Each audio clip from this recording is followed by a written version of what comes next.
Bien, en esta noche, la Ode Castrense nuevamente se viste de gala para presentar a nuestro querido ponente, el reverendo padre Tomás Pablo Agustín Garbán Orellana. Él en esta noche va a tener a bien brindarnos la conferencia de Unión Divina, Misterio de la Santísima Trinidad. Permítame conocer un poco más a nuestro querido ponente, quien tiene estudios de maestría en Teología Dogmática de la Pontificia Universidad de Santa Cruz. Asimismo, también cuenta con varias investigaciones y varios estudios relacionados a la doctrina cristiana. Es docente en el Instituto Superior de Estudios Teológicos Juan 23. Recibamos con esos cariñosos aplausos virtuales a nuestro querido padre Tomás Pablo Agustín Garbán Orellana. Buenas noches, estimado padre, bienvenido. Muchas gracias. Gracias a ustedes por la invitación. Siempre es un gusto acompañarlos y de verdad que además siento la responsabilidad porque ustedes son docentes de religión en muchas escuelas y creo que hablándoles a ustedes tengo la posibilidad de llegar a tantos miles de alumnos, ¿no? Que día a día los escuchan y aprenden la fe con sus clases, ¿no? Hoy ha tocado desarrollar un tema sumamente principal, o sea, no hay nada más importante que la Trinidad. Nuestra fe consiste en creer en la Trinidad, ¿no?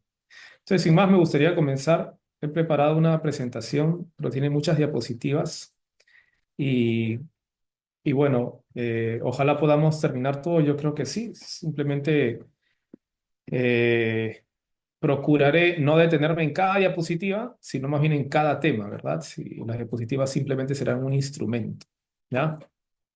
Básicamente he dividido esta presentación en cuatro partes.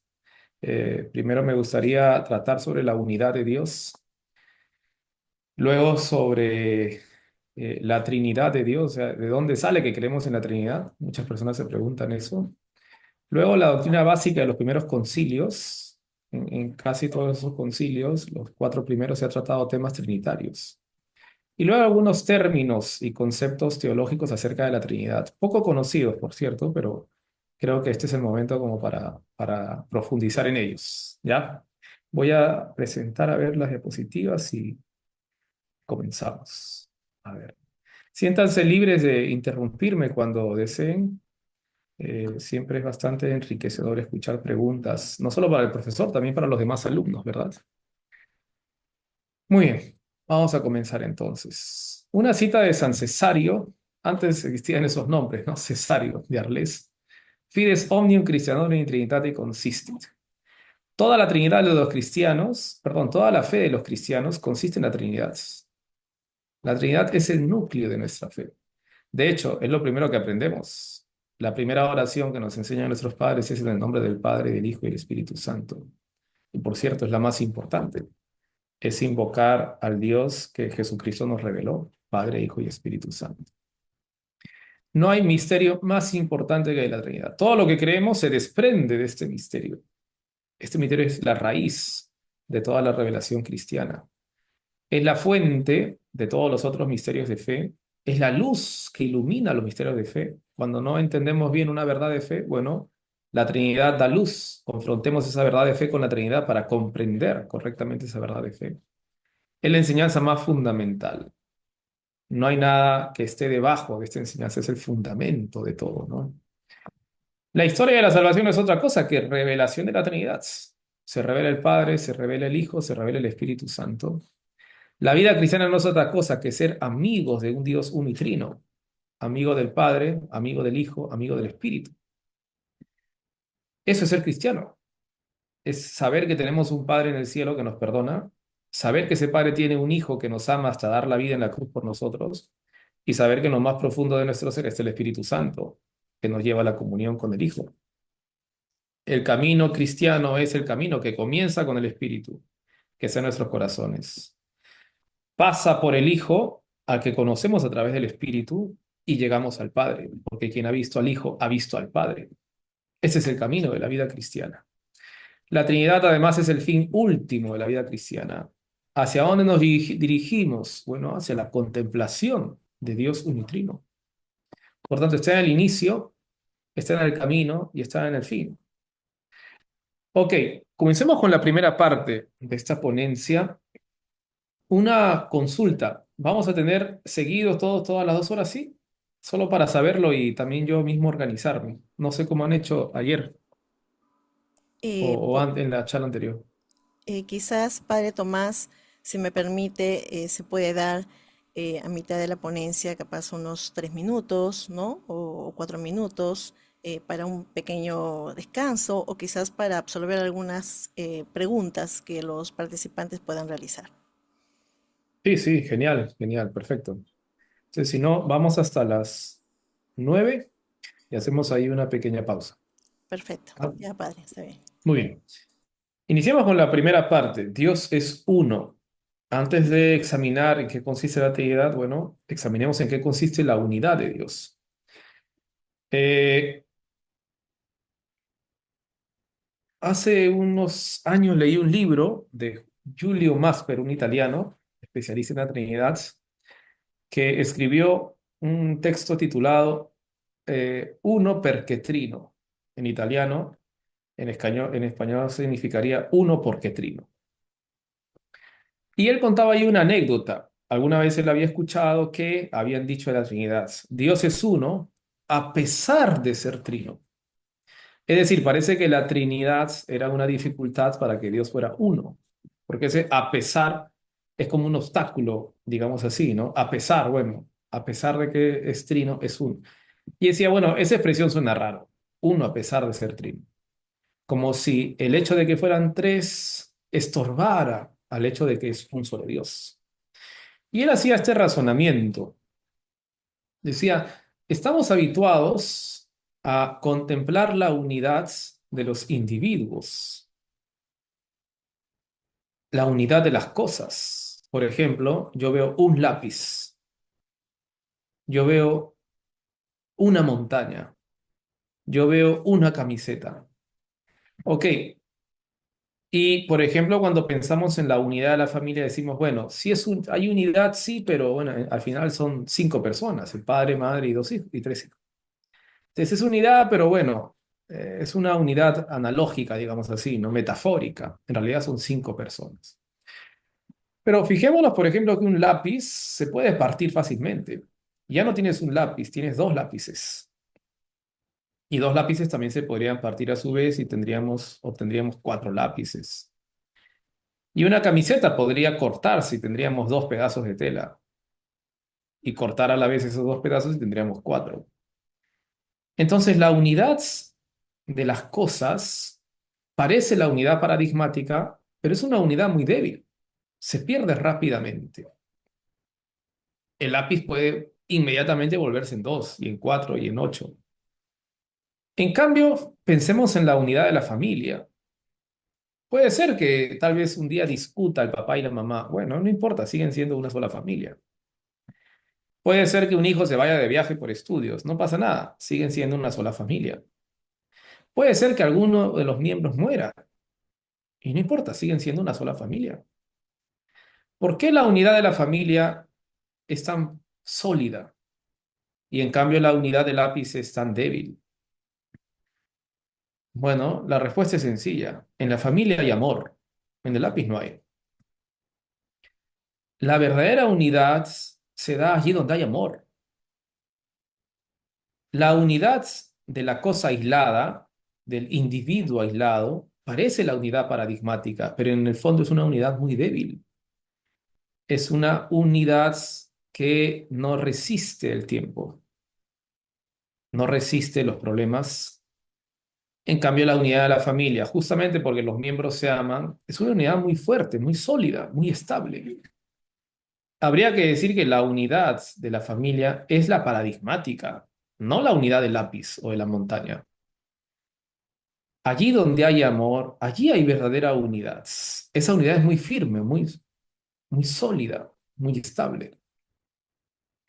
Y allí donde hay un amor eterno, hay unidad eterna. Cuando decimos que Dios es trino, lo que estamos diciendo es que en Dios hay amor. Porque si Dios fuera un sujeto aislado, no podría amar. Podría amarse a sí mismo. Bueno, eso se llama egoísmo, no sería amor. Eso no es amor. Hugo de San Víctor decía, bueno, es que sin Dios, si en Dios, por ejemplo, hubiesen dos, podría haber una especie de egoísmo entre dos. Nosotros, por ejemplo, conocemos en las relaciones sociales que hay, digamos así, grupitos a veces en las comunidades, ¿no? En el trabajo, en el barrio. Hay grupitos de personas que dicen, bueno, nosotros somos amigos, pero aquí nadie más entra. Es una unidad, digamos así, que no permite a los demás entrar. Entonces decía Hugo de San Víctor, la unidad de dos podría sutilmente ser una especie de egoísmo. Y decía, la unidad perfecta requiere tres. Requiere que dos dejen entrar a un tercero. No, así no se convierte en un grupo cerrado, digamos así, ¿no? Sino que es una unidad abierta. Bueno, justamente porque en Dios hay tres, es que se puede, es que pueden amarse. Y justamente porque pueden amarse es que hay amor. Y justamente porque hay amor es que son uno. No hay unidad más sólida que la unidad que forja el amor. Si Dios fuese un ser aislado, no podría haber amor y por tanto no podría haber unidad paradigmática. Y por eso, uno porque trino, justamente es un solo Dios, porque son tres personas. Justamente hay unidad, un solo Dios, porque hay tres sujetos que se aman desde toda la eternidad. Pensemos esto desde otra perspectiva, diría yo, más comprensible y creo que también ustedes como profesores podrían usar esto para una explicación mucho más profunda a sus alumnos. Cuando examinamos la vida en las cosas creadas, en las cosas que vemos, por ejemplo, la vida en las plantas, en los animales, en las personas, hay algo común en todo aquello que decimos que tiene vida. Por ejemplo, una planta tiene partes y esas partes están vinculadas. La raíz está vinculada al tallo, el tallo a las hojas a los frutos, etcétera. ¿Qué pasa si yo separo la raíz del tallo? Bueno, la planta muere. Ya no tiene cómo absorber, digamos así, nutrientes. ¿Qué pasa si yo destruyo las partes y las separo, separo las hojas de los frutos del tallo de la raíz? Ya no hay vida en la planta. Justamente en la planta hay vida porque hay relación entre sus partes. En el animal pasa lo mismo. Decimos que hay más vida porque hay más relación entre sus partes. En el animal, el cerebro, el corazón, los pulmones, los músculos, los huesos, los tendones, la sangre, están unidos, están vinculados. ¿Qué pasa si yo a un tigre le quito la cabeza? Bueno, el cerebro ya no tiene vinculación con el corazón, está muerto el tigre. Cuando ya no hay vinculación entre las partes de un animal, ya no hay vida. Y en el animal hay más vida que en la planta porque hay más vinculación, más relación entre las partes. Es mucho más fuerte la relación entre los músculos, la sangre, el cerebro, el corazón, los pulmones, que la relación que hay entre el tallo, la raíz y las hojas. En el animal hay más vida porque hay más relación entre sus partes. Si pensamos en el ser humano, hay más vida todavía, porque la relación no solo se da entre las partes corporales, como son los órganos, sino incluso entre las partes somática o corporal y el alma. Hay una relación íntima entre ese principio espiritual y ese principio material. Justamente la muerte es cuando el alma ya no se vincula con el cuerpo, vamos a decir así. Muere la persona. En la persona, en el ser humano, hay vida siempre que haya relación entre las partes del cuerpo y del alma. Entonces, ¿cuál es la regla entre las cosas que vemos? Que mientras haya relación entre las partes de una cosa, hay vida. Y mientras más relación haya entre las partes de un sujeto, bueno, más vida hay. Por eso en el ser humano hay más vida que en el animal y en el animal más vida que en las plantas. Ok, esto es lo que vemos en el mundo creado. La vida depende de la relación. Siempre que haya relación hay más vida. Incluso en el campo social. Una persona que se relaciona con las demás personas tiene una vida mucho más rica que una persona que no se relaciona con nadie. Una persona que no habla con nadie, que no tiene amigos, que es una persona empobrecida, porque no hay relaciones humanas. Mientras las relaciones en un sujeto sean más intensas, más auténticas, evidentemente no es la relación de los amantes, no, esa es una relación falsa, más auténticas, hay más vida. La persona, digamos así, disfruta más de su vida, tiene una vida mucho más rica. Bueno, en Dios pasa eso. En Dios lo que decimos los cristianos es que hay tres partes que se relacionan desde toda la eternidad y por eso hay vida eterna. Porque hay relación entre las partes y una relación riquísima, profundísima, infinita, eterna. Y por eso decimos que en Dios la vida es plena. Algo que encontramos tan claramente en los evangelios, especialmente en San Juan. Yo he venido para que tengan vida y la tengan en plenitud. Hay dos palabras para decir vida en el griego bíblico, el koiné. Una es la expresión bios, de ahí viene biología, es la vida de las plantas y de los animales. Es la vida del ser humano, biología. La biología es una derivación de la química, así como la química deriva de la física. Pero hay otra palabra en el Nuevo Testamento que también significa vida, zoe. Pero zoe no designa la vida biológica, bios, sino la vida de Dios. Es una expresión distinta. Usualmente en el Nuevo Testamento se traduce vida, pero con mayúscula. Cuando Jesucristo dice, yo he venido para que tengan vida y la tengan en abundancia, no emplea la expresión bios, emplea la expresión zoe. Es la vida divina la que Él ha venido a darnos. Es la vida del Dios mismo, esa vida que reconocemos en la Trinidad. En la Trinidad hay vida porque hay Trinidad, justamente, porque hay relación entre las partes. Santo Tomás de Aquino decía, persona divina es relación subsistente. Es una definición profundísima. No es que Dios comience a relacionarse, no, Dios es relación. Nosotros primero somos y después nos relacionamos. Por ejemplo, yo no los conocí a ustedes. Antes de conocerlos y relacionarme con ustedes, yo ya era el Tomás. No he comenzado a ser Tomás cuando los he conocido y me he relacionado con ustedes. O sea, yo soy un sujeto que se relaciona. Ya, Dios es al revés. No es que Dios existiese antes de la relación. No es que el padre existiese antes de tener un hijo, o el hijo antes de tener un padre, o el espíritu antes de tener el padre y al hijo. No. Dios es relación. Es decir, la relación es anterior, simultánea al sujeto. No es un sujeto que se relaciona. Eso somos nosotros. Dios es la relación misma. De ahí que más preciso que decir padre es decir paternidad, la relación. Más preciso que decir hijo es decir filiación, la relación. Más preciso que decir espíritu es decir expiración. Bueno, tal vez nos estamos adelantando un poco, pero recuerden siempre eso. Allí donde hay relación, hay vida. Y allí donde la relación es eterna, hay vida eterna. Nuestra idea de la Trinidad es una idea que se desprende también del mundo creado, porque en el mundo creado es donde vemos esta regla. Donde hay relación entre las partes, hay vida. En Dios se cumple esa regla. Por algo no es la relación un reflejo de la vida íntima de Dios.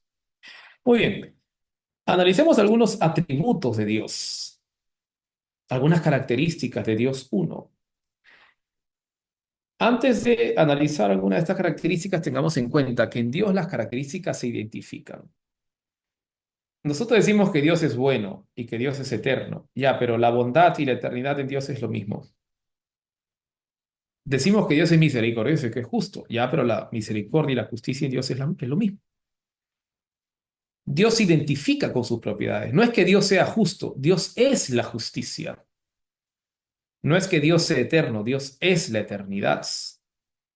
Nosotros, por ejemplo, no somos la inteligencia, somos inteligentes.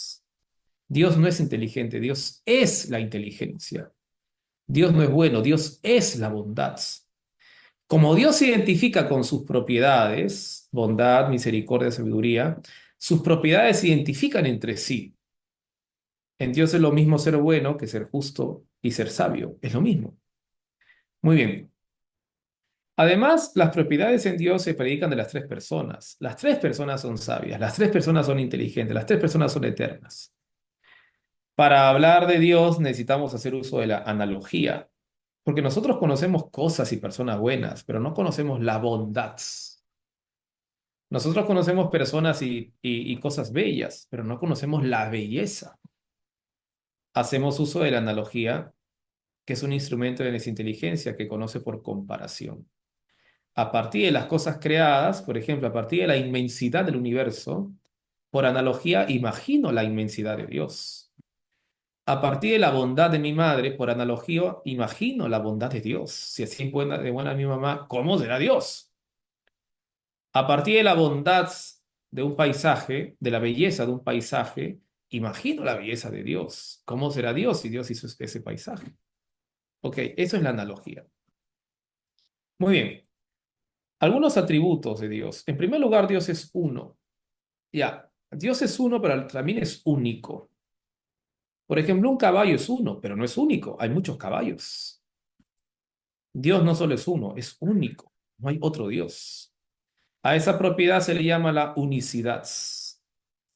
La unicidad significa que Dios no solo es un solo Dios, sino que es el único Dios. Esa es la propiedad más importante, porque cosas unas conocemos muchas, pero únicas ninguna, solo Dios. Dios es la verdad. Nosotros conocemos la verdad cuando con nuestra inteligencia penetramos en las cosas, pero Dios no necesita penetrar en las cosas, más bien las cosas son verdaderas porque Dios es la verdad, porque Dios las ha creado. No es que la inteligencia de Dios se adecue a la cosa, es que la cosa se desprende de él. Dios es veraz, Dios no puede engañar y tampoco puede engañarse. Nosotros sí, a veces intentamos convencernos de lo que nos conviene. Dios no, no puede engañarse. No solo es la verdad, sino que también es veraz. Por eso creemos en lo que Jesucristo nos enseñó, porque como Dios no puede engañar, no tiene por qué engañarnos cuando nos enseñó, por ejemplo, que en la última cena instituía la Eucaristía, cuando dijo, tomó pan y dijo, esto es mi cuerpo. Bueno, creo, porque Dios es veraz, y por eso me arrodillo ante la Eucaristía, porque Él dijo, esto es mi cuerpo. Muy bien. En segundo lugar, perdón, en cuarto lugar, Dios es bueno. Una cosa es buena cuando atrae. Un pollo a la brasa me atrae. Es bueno, pues. Un santo me atrae por el ejemplo de su vida. Bueno, es bueno. Lo bueno atrae al sujeto. Es lo propio de lo bueno que atrae. Dios es atractivo. Siempre lo ha sido. No importa que seas una persona de la Edad Media o del siglo cuarto, o que vengas de la China, o que vengas del África o de Europa. No importa. No importa que estés en el siglo XXI o estés en el siglo cuarto. Siempre las personas se ven atraídas por Jesucristo. Siempre. Es una persona que simplemente atrae. Dios es bueno. Atrae. Siempre lo hace. Siempre que lo conocemos bien. Claro, si tenemos una idea falsa de Dios, no nos atrae. Pero el problema aquí ya no es Dios, sino la idea que tenemos de Él, ¿no? En quinto lugar, Dios es bello. Una cosa bella es una cosa que se puede contemplar. Yo puedo contemplar un paisaje, por ejemplo, es bello. Yo puedo contemplar la vida de un santo, ¿sí? Porque es una vida bella. Yo puedo contemplar una persona bella, bien. Pero las cosas bellas del mundo son bellas, sí, pero no son tan bellas como pensamos. Puedo ver el paisaje de 10, 20 minutos, pero no me pidas ver el paisaje un año entero. No puedo. Esa belleza también se desgasta. Puedo ver la belleza, digamos así, de una persona, pero bueno, no es que siempre podré contemplar esa belleza de una persona, por ejemplo, bondadosa, como es un santo. Las cosas bellas, cuando son creadas, se pueden contemplar, sí, pero tienen un límite. Dios es bello, es la belleza. Nunca nos cansaremos de contemplarlo. Su belleza no se desgasta, digamos así. Es el único que puede saciar nuestro deseo más profundo. Dios es simple. Simple es una cosa que no es compuesta. Compuesta es una cosa que tiene partes. No, Dios es simple, no tiene partes. Es un ser simple. No simplón, esa es otra cosa, ¿no? Sino simple, no hay partes. Dios es inmutable, no puede cambiar. En Dios no hay cambio alguno. No quiere decir que Dios sea estático, lo que quiere decir es que Dios es pleno. Solo puede cambiar algo que se está desarrollando de algún modo, o que está creciendo, o que está retrocediendo. Bueno, Dios no tiene que crecer ni retroceder. Dios es pleno y por eso es inmutable. Dios es inmenso, en Él no hay medida, porque no hay materia. La inmensidad de Dios significa que Dios trasciende el espacio, está más allá de esa categoría, lo abarca todo. Dios es omnipresente, está en todas partes, no puede no estar, no puede haber un espacio vacío que no contenga de algún modo su presencia. Dios es omnipresente. Dios es eterno. Nosotros también, por ejemplo, somos eternos, pero nuestra eternidad es distinta. Nosotros tenemos un principio, pero no tenemos fin. Eso es una eternidad temporal. Somos eternos en el tiempo porque sí tenemos principio, mas no fin. Dios es eterno porque no tiene principio y tampoco tiene fin. Esa es una eternidad atemporal, una eternidad fuera del tiempo. El único que es verdaderamente eterno es Dios, porque no tiene ni principio ni fin. Dios es infinito, es decir, no le falta ninguna perfección. Todo lo bueno que vemos en este mundo lo tiene Él. Y también otras cosas que no conocemos, que no podemos contemplar en este mundo, los tiene. Su infinitud consiste en poseer todas las perfecciones posibles y además todas las perfecciones sin límite. Nosotros tenemos algunas perfecciones, como la inteligencia, pero con límite. Tenemos la bondad con límite, la libertad con límite. Dios tiene todas las perfecciones sin límites. Muy bien.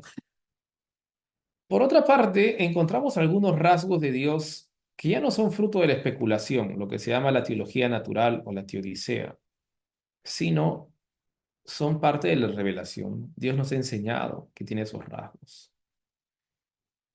Algo muy claro en la revelación es que Dios es único. Los israelitas se tardaron mucho en aceptar que Dios es único.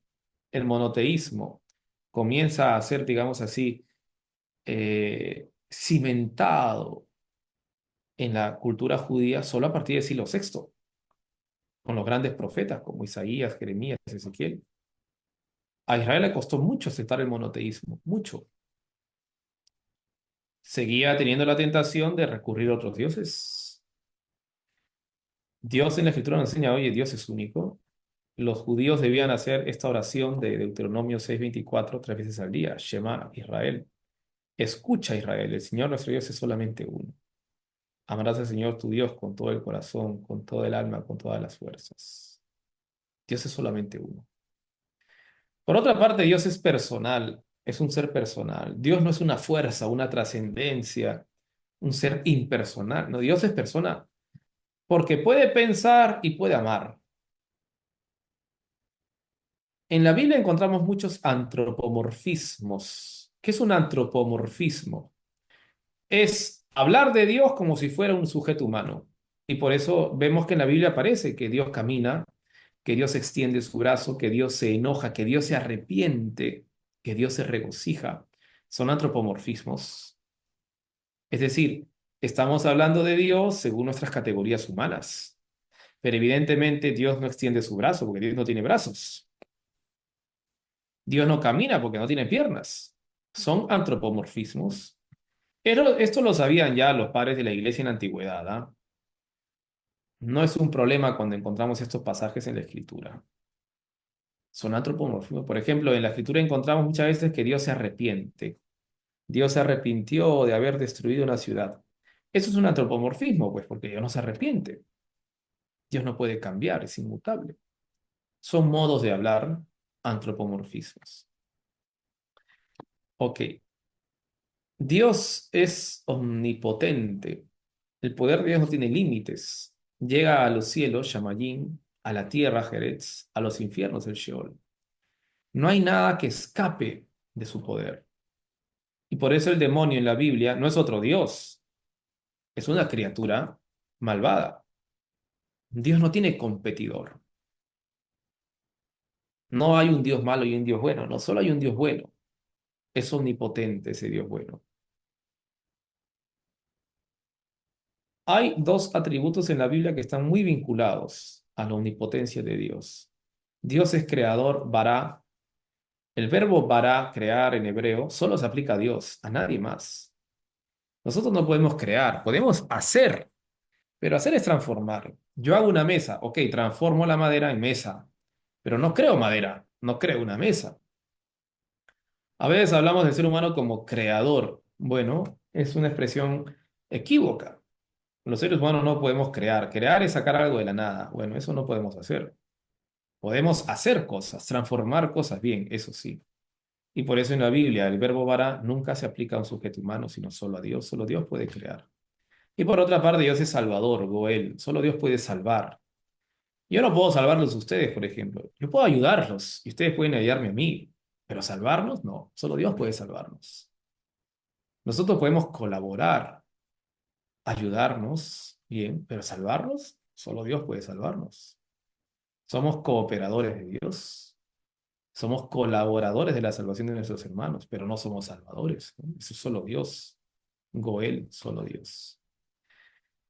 Bien, Dios es trascendente. Dios está más allá de lo que podemos pensar, de lo que podemos decir. Decimos cosas correctas, pero incompletas. Cuando digo Dios es bueno, es más que eso. Pero ya no tengo otra palabra, pues. Cuando digo que Dios es misericordioso, bueno, es más de lo que estoy pensando, pero ya no tengo otra expresión. Lo que decimos es correcto, pero incompleto. Hay más que decir. Dios es trascendente, está más allá de lo que podemos imaginar, decir sobre él.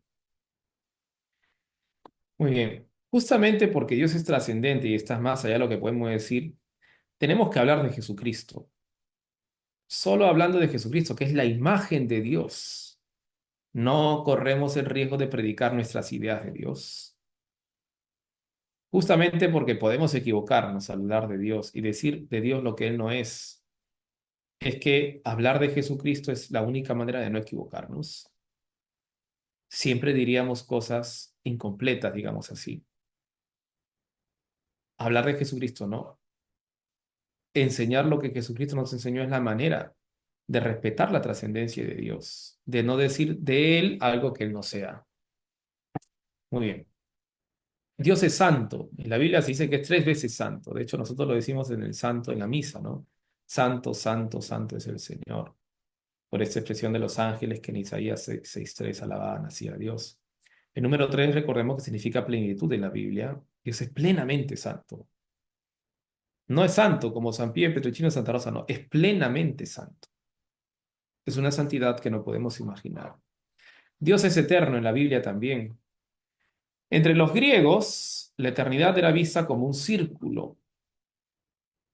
Eran ciclos que se repetían.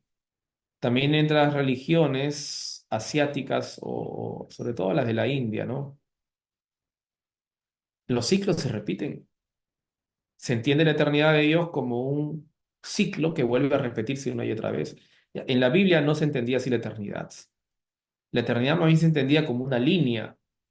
Dios es eterno, su vida nunca se repite. No hay un ciclo que como una espiral vuelva a volver al inicio, a repetirse. No, es una línea, es una idea de eternidad distinta.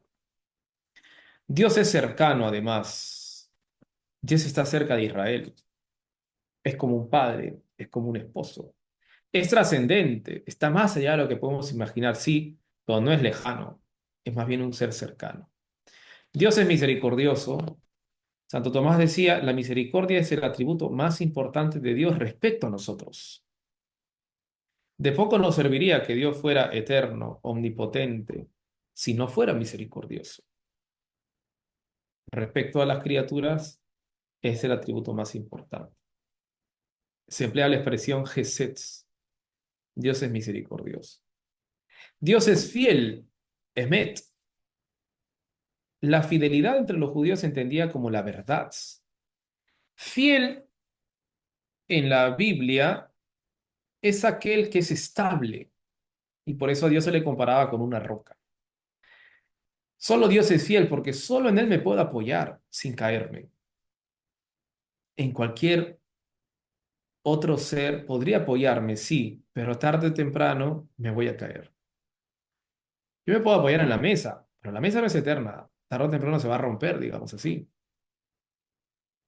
Me puedo apoyar, no sé, en cualquier cosa. Bueno, pero como no es Dios, siempre ese apoyo será falible.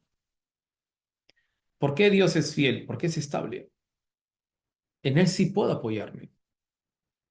En Él yo puedo llegar a ser fiel, apoyándome en Él, que es fiel. Dios es como una roca. Ok, la verdad para los judíos no era tanto una cuestión de coherencia lógica, era una cuestión de firmeza. Verdadero es aquello que es estable. Verdadero es aquello que no es transitorio, sino que permanece establemente. Dios es fiel, por eso es verdadero, porque es fiel. Muy vinculado a la fidelidad de Dios está la alianza. Dios no puede fallar a su alianza. Nosotros sí podemos fallar a la alianza, pero Dios no. Dios permanece siempre fiel. Muy bien. Ya. Hemos acabado la primera parte, que consistía en los atributos de Dios. Vamos a pasar a la segunda parte, a menos que tengan alguna pregunta. Sí, Padre Tomás, justo aquí en el chat hay una pregunta que dice así: ¿cuál fue la razón para que la Iglesia profundizara el tema de la Santísima Trinidad? Ujú.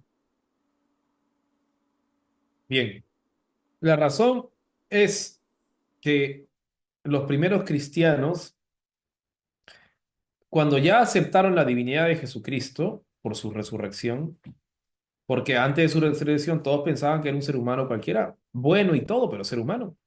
Después de su resurrección se dan cuenta, oye, no es un ser humano, era Dios con nosotros.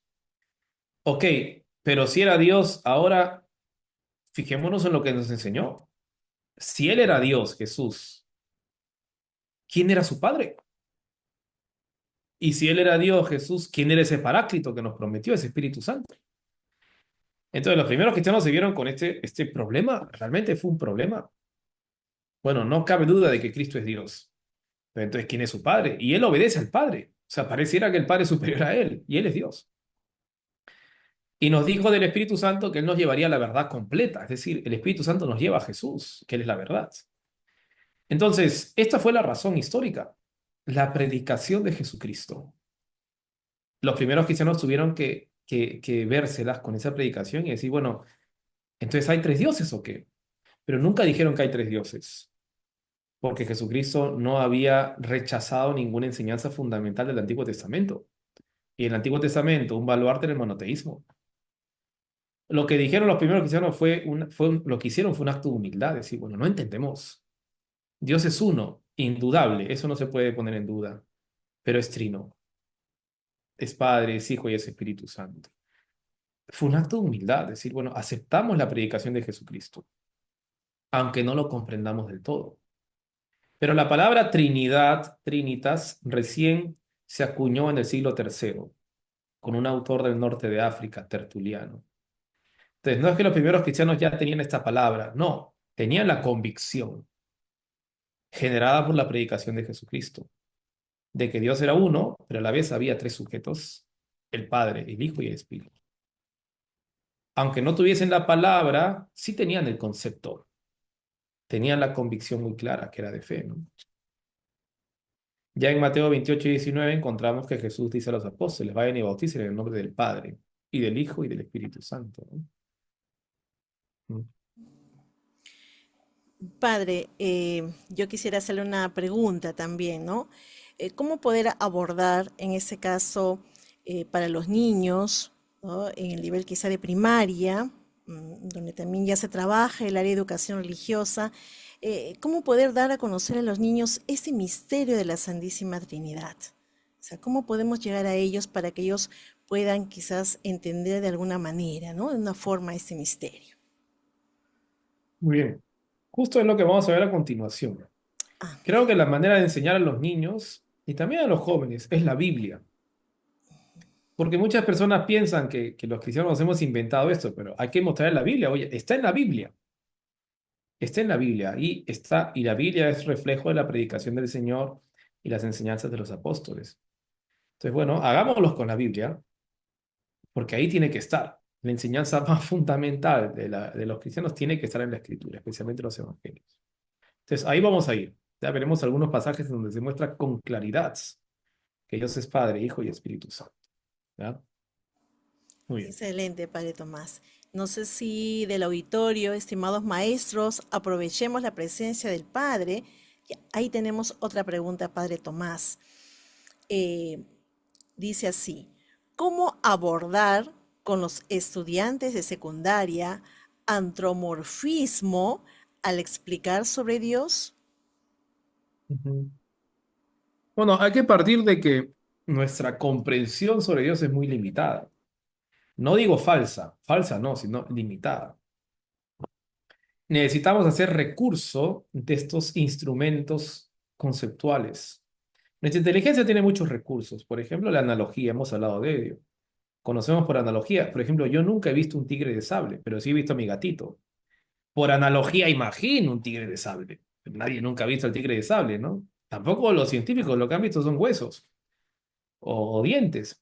Pero están pensando en un gato inmenso. Eso es analogía. Por otra parte está la abstracción. Por ejemplo, yo nunca he visto el color blanco separado de una cosa. Yo he visto paredes blancas y hojas blancas y ropa blanca, pero la blancura en sí nunca la he visto.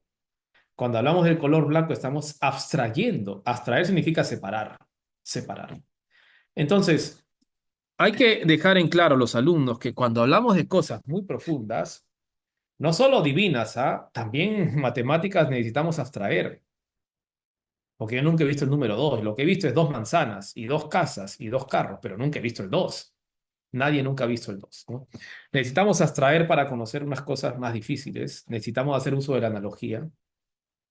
Entonces, los autores de la Biblia, los agiógrafos, esos sujetos inspirados, han tenido que hacer recurso de estos instrumentos conceptuales para hablar de Dios, porque a Dios nunca nadie lo ha visto. Han tenido que hacer recurso de estos conceptos, han tenido que hacer un esfuerzo titánico para hablar de Dios, porque nunca hemos visto la bondad, nunca hemos visto la belleza, nunca, ¿ok? Los antropomorfismos son un recurso valioso, por cierto. De hecho, cuando hablamos de que el gato es inteligente o astuto, eso es un antropomorfismo, porque estamos hablando del gato como si fuera un ser humano, astuto. O sea, no usamos solo antropomorfismos en el caso de Dios. Cuando hablamos de los ovnis, hacemos antropomorfismo porque prácticamente son seres humanos más cabezones que nosotros. Eso es antropomorfismo, es pensar en sujetos que no conocemos como si fuesen seres humanos. Bueno, igual de Dios. También tenemos que hacer recurso de los antropomorfismos. Eso no es una cosa, digamos así, equivocada, es un recurso de nuestra inteligencia. Dios nos ha dado recursos para pensar en Él. Y uno de esos es ser antropomorfismo. No es el único, porque también tenemos la analogía y la abstracción. Pero es un recurso válido, diría yo, ¿no? Para conocer algo misterioso. Mm, Gracias, Padre Tomás. bien. No sé si... Ah, aquí tenemos otra preguntita, Padre. Ya los profesores Mm. están ya redactando sus preguntas. Dice, ¿cómo explicar sobre los símbolos que se usan para representar la Trinidad y qué significan? Muy bien. Justamente porque nunca hemos visto a Dios, solo hemos visto al Hijo, digamos así, los apóstoles lo vieron, ¿no? Es que necesitamos símbolos. Por ejemplo, el Padre no tiene cuerpo, no es un viejito como se le representa, eso es un símbolo. Y el Espíritu Santo no es una paloma, eso es un símbolo. San Ambrosio decía que se le representa con la paloma porque la paloma no tiene hiel, que es un líquido amargo, digamos así, ¿no? Es un animal puro, por eso se le representa como paloma. Pero todos sabemos que el Espíritu Santo no es una paloma, pues, ¿no? Y todos sabemos que el Padre no es un anciano. Entonces, necesitamos usar símbolos. No hay otra manera, ¿no? Luego, hay símbolos mejores y símbolos peores. Hay símbolos que ayudan más, símbolos que ayudan menos. Bueno, en la tradición cristiana, los símbolos que han ayudado más parece que han sido el anciano y la paloma. Luego hay otros símbolos menos convenientes, como por ejemplo este triángulo con un ojo en medio. Ok, ¿puede explicar algo? Bien, pero es menos propio porque en la escritura no encontramos analogías de Dios como un triángulo ni como un ojo, ¿no? Son símbolos que se han tomado de otras culturas religiosas. Pues bueno, hay símbolos, pero en cualquier otro ámbito, ¿ah? Hay símbolos que expresan más, símbolos que expresan menos. Pero al final son símbolos, son instrumentos otra vez, porque nosotros no creemos en los símbolos, sino en lo que representan los símbolos. También se habla, por ejemplo, del fuego, ¿no? Que tiene la luz y el calor unido al fuego. Son tres elementos, la candela, digamos así, la luz y el calor. Es imposible que uno encienda el fuego en la oscuridad y no haya luz o no haya calor. Siempre estas dos cosas van juntas al fuego. Entonces, bueno, también se dice, bueno, la Trinidad es como un símbolo. El Padre siempre tiene un hijo y siempre tiene un espíritu. ¿Ok? Pero son símbolos, ¿no? Son símbolos que pueden ayudar. Muchísimas gracias, Padre Tomás. No sé si hay, estimados maestros, otra pregunta. La pueden generar a través del chat. ¿Alguna duda, alguna pregunta que tengan? Bueno, Si no, creo que continuamos, sí, sí. Ujú. sí. Luego falta bastante, mejor continuamos. Ya, está bien, Padre Está Tomás. muy bien. Entonces, seguimos. Adelante. Ya, perfecto, gracias. Ok, Dios es trino. En la antigüedad se distinguía entre teología y economía. Teología designaba la vida íntima de Dios, lo que luego se llamaba la Trinidad inmanente, y economía designaba la vida económica. La palabra economía nos la han robado, porque la palabra economía era una palabra de la iglesia. Ahora cuando la gente escucha economía piensa en plata, pero eso no es economía. Economía no comenzó a designar eso. Se habla de la economía de la salvación, por ejemplo. La economía es la ciencia por la cual se busca que bienes limitados produzcan el mayor fruto, digamos así. Yo, por ejemplo, con 10 soles podría cocinar para dos personas, pero una señora más sabida en la comida, de más conocimientos, con más habilidades, podría cocinar con 10 soles para cuatro personas. ¿Quién hizo más economía? ¿Yo o la señora? La señora usó mejor los bienes limitados que siempre se tienen. Los bienes siempre son limitados. Entonces, economía es, frente a bienes limitados, hacer el mejor uso que se puede hacer de ellos. Cuando se hablaba de economía de la salvación, se hacía referencia a las intervenciones de Dios en la historia. Dios se manifestó a Abraham, se manifestó a Moisés, a Israel, a los profetas, se manifestó en Jesucristo, su Hijo. Ok, esas intervenciones de Dios han dado el mejor fruto posible, nuestra salvación. Es decir, Dios ha hecho economía porque Dios ha administrado sus intervenciones de la mejor manera posible. Con las intervenciones que tuvo en la historia de Israel y en el Nuevo Testamento, consiguió nuestra salvación.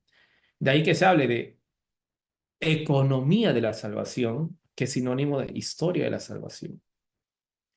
Dios ha administrado bien sus intervenciones históricas, de modo que ha conseguido el mejor fruto. Ok, cuando se hablaba de economía, por tanto, se está hablando de la Trinidad que sale de sí. El Padre que se manifiesta, el Hijo que se entrega, el Espíritu Santo que se difunde. Cuando se habla de la teología, es la Trinidad que está dentro, es la Trinidad inmanente, la vida íntima, eterna de Dios. Cuando se habla de economía, es la Trinidad que entra en la historia, sale de su propio misterio y entra en la historia y participa en la historia. Entonces se distingue entre teología, vida íntima de Dios, y economía, vida de Dios que sale de sí y entra en la historia. Ok. ¿Por qué creemos en la Trinidad? La respuesta es sencilla. Porque Jesucristo nos lo enseñó así. Es la única razón que podríamos tener. No podríamos decir, creemos en la Trinidad porque San Cirilo nos enseñó, porque San Ambrosio dijo, porque tal concilio dijo. No, los concilios y los santos han explicado. pero no han generado una enseñanza. Creemos en la Trinidad porque Jesucristo, Dios hecho hombre, nos lo enseñó así. Él nos enseñó que tenía un Padre y nos enseñó que existía un Espíritu Santo y que Él era el Hijo. Y cuando envió a los apóstoles a bautizar en el nombre del Padre y del Hijo y del Espíritu, la conjunción y señala el mismo nivel. El Padre tiene el mismo nivel del Hijo. El Hijo tiene el mismo nivel del Espíritu. Los tres son Dios. No es que uno sea superior a otro, no. Los tres son Dios. Entonces, repito, ¿por qué creemos en la Trinidad? Por la misma razón que creemos en la Eucaristía. Porque Jesús nos lo enseñó así. Jesús nos revela, por ejemplo, que tiene un Padre. Nos revela que Dios es su Padre y nos revela que Dios es nuestro Padre. Cuando los apóstoles le preguntan a Jesús, enséñanos a orar, ¿qué le dice Jesús? Ustedes digan así. No le dice, vamos nosotros a decir así, Padre nuestro, no. Ustedes digan así, Padre nuestro. Nunca Jesús habló de su Padre en común con nosotros. Mi Padre y su Padre. La relación que Jesús tenía con el Padre es única. Él es el Hijo del Padre. Nosotros somos hijos, pero por adopción. No somos hijos naturales, digamos, del Padre, sino somos hijos por adopción. Cuando vivimos en Cristo, en ese sentido somos hijos del Padre, porque estamos unidos al Hijo. Jesús nos enseñó que él tenía una relación única con el Padre, que él era el Hijo del Padre, el unigénito del Padre. De hecho, él llamaba a su padre Abba, que es la expresión de los niños hebreos que más o menos significa papito. Papi, papito, es una expresión muy cariñosa. A un judío jamás se le hubiera imaginado llamar a Dios Abba. Casi era una irreverencia hacerlo. Jesús nos enseñó que tenía un padre. ¿No sabías que debía estar en las cosas de mi padre? Le dice a María y a José. Nadie conoce al Hijo sino el Padre, y nadie conoce al Padre sino el Hijo. Conocer en la Biblia no es una labor intelectual, conocer es unirse. Nadie está unido al Hijo sino el Padre, nadie está unido al Padre sino el Hijo. Es el verbo yadá, que se traduce al griego por ginosko, y nosotros lo traducimos por conozco. Pero yadá no significa conocer como una tarea intelectual, aunque se traduzca por conocer, significa unirse. Cuando la Virgen María le pregunta al ángel, ¿cómo será eso? Pues no conozco a varón. No le está diciendo que no sabe qué es un hombre, le está diciendo que no se ha unido a un hombre. Emplea yadá, ginosko. Yo no me he unido a ningún hombre, ¿cómo voy a tener un hijo? Solo el Padre conoce al Hijo, solo el Hijo conoce al Padre. El Padre y el Hijo están íntimamente unidos. Cuando Felipe le dice a Jesús, muéstranos al Padre y eso nos basta. ¿Qué le responde Jesús? El que me ha visto a mí, has visto al Padre. Yo y el Padre somos uno. Hay una unidad infinita entre el Hijo y el Padre. Ok. Jesús nos enseña a tratar a Dios como Padre, no como abuelito, ¿ah? No es un ser paternalista que nos consiente todo, no. Eso nunca enseñó. El Padre no es un abuelito consentidor, no. El Padre es un ser exigente, pero es Padre, es nuestro Padre. Muy bien. En segundo lugar, Jesús se revela como el Hijo. Jesús se revela como el verdadero Hijo. Luego no lo dice nunca así, yo soy el Hijo del Padre, no. Lo revela paulatinamente, porque tiene en cuenta el monoteísmo judío. Poco a poco va hablando de su Padre. Y si hablaba de su Padre, es claro que Él es el Hijo. En el Antiguo Testamento, Dios era como un padre. Era una analogía. Pero en el Nuevo Testamento Jesús no dice que Él es como un padre, dice, Él es el Padre. Yo soy el Hijo. Ya no es una analogía. Hay pasajes muy fuertes, ¿no? Como nadie conoce al Padre sino el Hijo. Yo y el Padre somos uno. El Padre en el bautismo, en el Jordán, dice, tú eres mi Hijo amado, en quien tengo mis complacencias. Jesús estaba en diálogo perpetuo con el Padre. Te doy gracias, Padre, porque me has escuchado. Tú siempre me escuchas. Nosotros cuando oramos, dialogamos con el Padre, pero nuestro diálogo con el Padre es intermitente, no es eterno. Ahorita no estamos hablando con el Padre, estamos hablando entre nosotros. Jesús siempre estaba hablando con el Padre. Él es la palabra del Padre. Hay un diálogo eterno, una relación íntima y eterna, ininterrumpida entre el Padre y el Hijo. Para nosotros orar es meternos en ese diálogo entre el Padre y el Hijo. No es generar otro diálogo, sino escuchar el diálogo eterno que existe entre el Padre y el Hijo. Para eso debemos guardar silencio, para introducirnos en Dios, para escuchar ese diálogo eterno. Hay pasajes en la Biblia importantes porque se dice con claridad que Jesús es Dios. Por ejemplo, Juan 1:18. El Verbo se hizo carne y habitó entre nosotros. Es muy claro. Filipenses 2:6. Siendo de condición divina, no menoscabó hacerse servidor, esclavo de todos.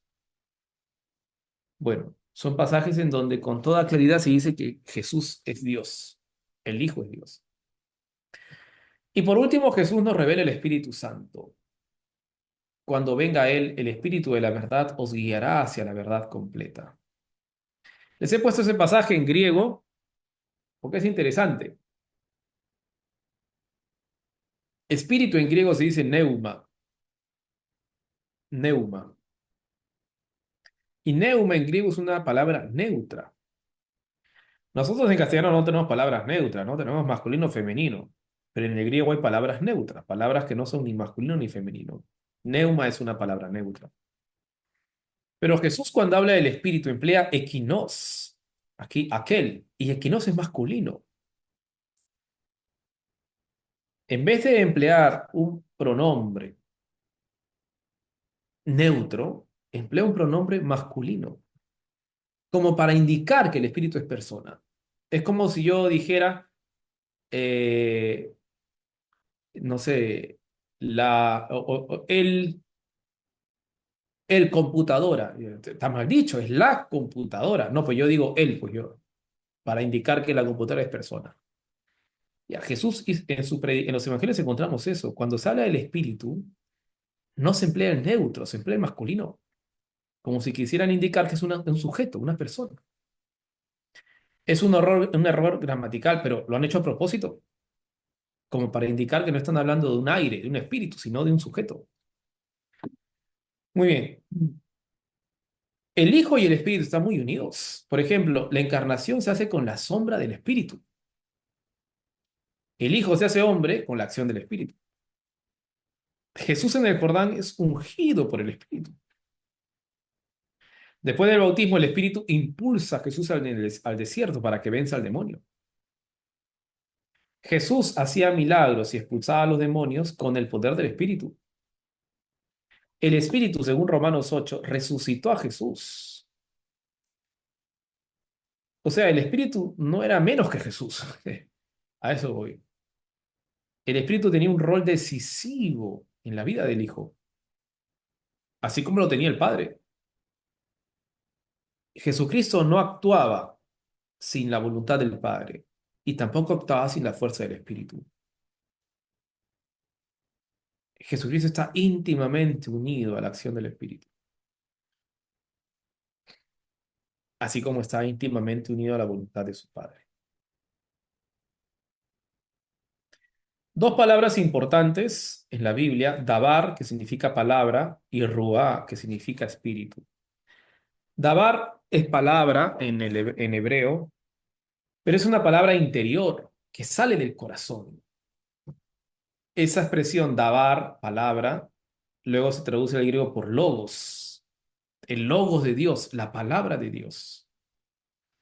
Y la expresión ruá, que significa espíritu, que se traduce luego al griego por neuma, espíritu. Dabar y ruá ya estaban presentes en el Antiguo Testamento. No se les conocía como personas, la palabra y el espíritu. sino como algo de Dios. Es recién en el Nuevo Testamento que se identifica el Dabar con el Hijo y el Ruach con el Espíritu, y se entiende que no eran cosas de Dios, digamos así, eran Dios. La palabra de Dios era Dios, el Espíritu de Dios era Dios. En el Antiguo Testamento no se había revelado la Trinidad, no. Esto solo sucede en el Nuevo con la predicación de Jesucristo. Pero ya en las expresiones Dabar y Ruach encontramos indicios muy fuertes, palabra y espíritu presentes en Dios. Muy bien, vamos a hacer un pequeño descanso, si les parece, de 5 minutos. Ujú. Ya, padre. Y luego respondemos las preguntas, porque tenemos también una Perfecto. pregunta que está en el chat. Ya, padre, está bien. Ya, genial, Entonces, gracias. ya, regresamos, estimados maestros, dentro de 5 minutitos que nuestro querido padre Tomás Pablo Garbán nos ha dado para que luego podamos seguir escuchando esta maravillosa ponencia que nos está brindando sobre la Santísima Trinidad. Regresamos entonces. Bien, luego de este breve descanso, vamos a continuar con esta segunda parte de esta maravillosa ponencia que nos está brindando el padre Tomás Pablo Agustín Garbán Orellana sobre el misterio de la Santísima Trinidad. Adelante, padre Tomás. Ya, gracias. A ver, muy bien. Pasamos a la tercera parte de esta ponencia, la doctrina de los primeros concilios. Los primeros concilios han sido trinitarios. No son el único tema que se ha tratado en los primeros concilios, pero sí es el tema principal. Siempre se reunían, al menos los 4 primeros, para tratar o porque había herejías que perjudicaban la fe trinitaria. El primer concilio es el de Nicea, año 325. Aparece un personaje, un sacerdote de Alejandría. Este sacerdote se llamaba Arrio. Arrio comienza a enseñar que Jesucristo no es Dios, que hubo un tiempo en que no fue y por tanto no es eterno y por tanto no es Dios. Arrio se dejó influenciar por la doctrina platónica. En la doctrina platónica hay un sujeto, un personaje, digamos así, que es más que la platónica, la neoplatónica, que es la segunda versión del platonismo. En esta segunda versión se planteaba a un demiurgo. Un demiurgo es como un ser intermedio, un ser que no es Dios, pero tampoco es una criatura, es como un ser intermedio. Y Arrio comienza a identificar a Jesucristo con el demiurgo, por tanto comenzó a negar que Jesucristo fuese Dios. El concilio de los obispos, perdón, se reunieron en Nicea y discutieron esta cuestión, porque eh, siempre había habido, digamos así, o sea, siempre hay, vamos a decirlo así, siempre hubo personas que podían disentir con la fe de la iglesia y decir que Jesús no es Dios, pero nunca hubo corrientes, es decir, podía haber sujetos aislados que dijeran esto, pero el arrianismo fue una cosa que se expandió mucho. La iglesia reaccionó y dijo, bueno, esto está afectando nuestra fe porque hay muchas personas que están diciendo lo mismo. Y por eso se reunió el concilio y enseñaron que Jesús es Dios. Emplearon una expresión muy peculiar. El Hijo es homoousios tu patri, que se puede traducir como es de la misma sustancia del Padre. No es que a partir de Nicea la iglesia comenzó a creer que Jesús es el Hijo, que Jesús es Dios. No, siempre ha creído que Jesús era Dios. Solo que nunca había habido, hasta Arrio, alguien que con tanta fuerza hubiese enseñado lo contrario. La iglesia vio la necesidad de reunirse para reafirmar su fe en la divinidad de Jesucristo. Un personaje en el concilio de Nicea fue San Atanasio, llamado así martillo de herejes. Pero San Atanasio era diácono cuando participó en este concilio. Después ya lo ordenaron sacerdote y él comenzó, y obispo. Él fue quien difundió sobre todo el concilio de Nicea. Antes no había redes sociales, no se conocía todo inmediatamente. Tranquilamente, una persona de Roma o una persona, no sé, de Egipto, no se enteraba de las enseñanzas de un concilio que se celebraba muy lejos. San Atanasio se encargó de difundir lo que el concilio había enseñado, reafirmar la divinidad de Jesucristo. En este concilio se redactó un símbolo, el símbolo niceno, una profesión de fe. Luego, unos años más tarde, fíjense, 325, 381, se reunió el primer concilio de Constantinopla. Si en el concilio de Nicea Arrio había negado la divinidad del Hijo, en el concilio de Constantinopla los obispos se reunieron porque Macedonio, el obispo de Constantinopla, había negado la divinidad del Espíritu Santo. Y de ahí la herejía del macedonianismo, también llamada los neumatómacos. Neuma, espíritu, tómacos, los que luchan contra el espíritu. También llamada esta herejía los trópicos. Trópicos significa que interpretan metafóricamente, porque estas personas, estos herejes, tomaban las citas de la Biblia donde se hablaba del espíritu e interpretaban metafóricamente su divinidad. Bueno, macedonianos, trópicos o neumatómacos es lo mismo. Eran las personas que negaban la divinidad del Espíritu Santo.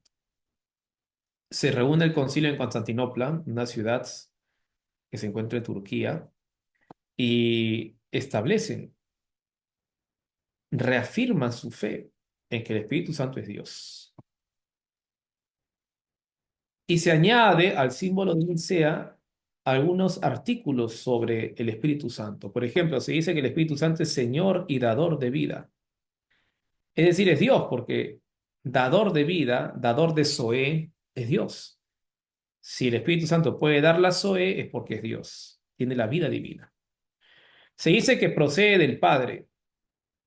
No procede del Padre por vía de filiación, porque el Espíritu no es el Hijo, sino por vía de expiración.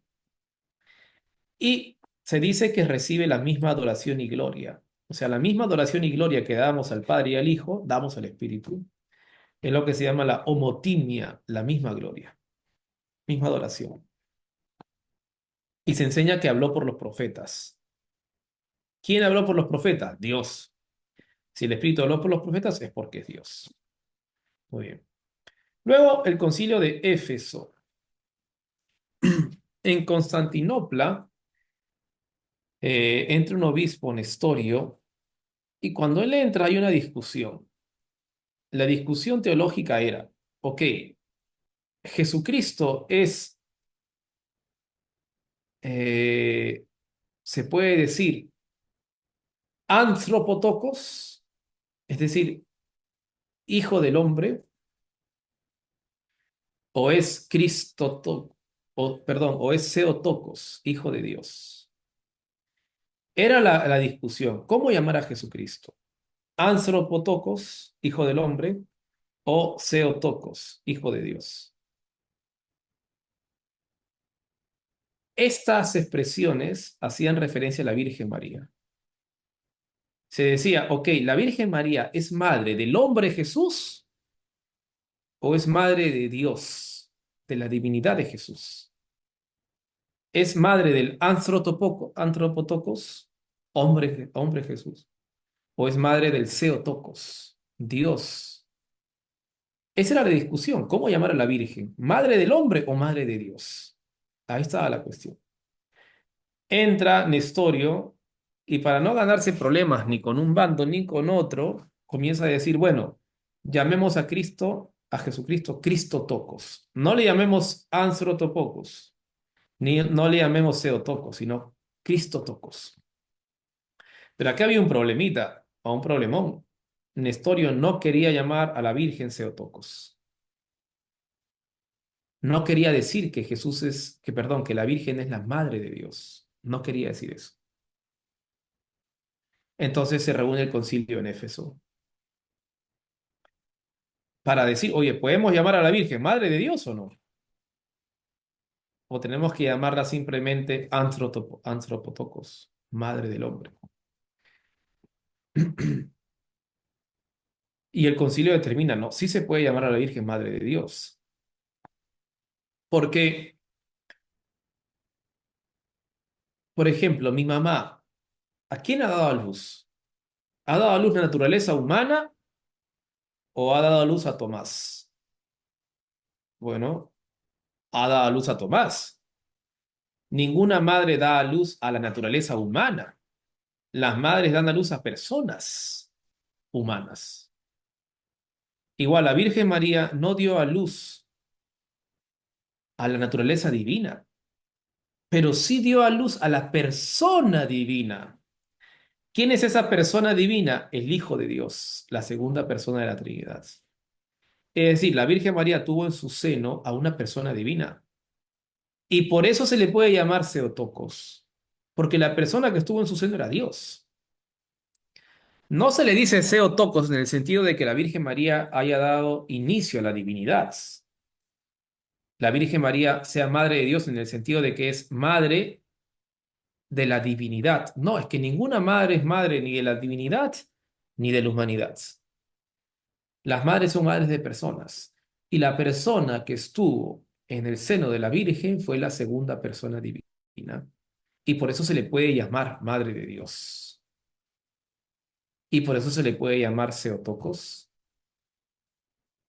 Porque de María nació el santo cuerpo dotado del alma racional al cual se unió el verbo según la hipóstasis. Ok, tal vez esta enseñanza sea un poco más compleja, ¿no? Pero en el Concilio de Éfeso se enseña que la persona, que el sujeto que estuvo en el seno de la Virgen era la segunda persona de la Trinidad. Esta es la enseñanza.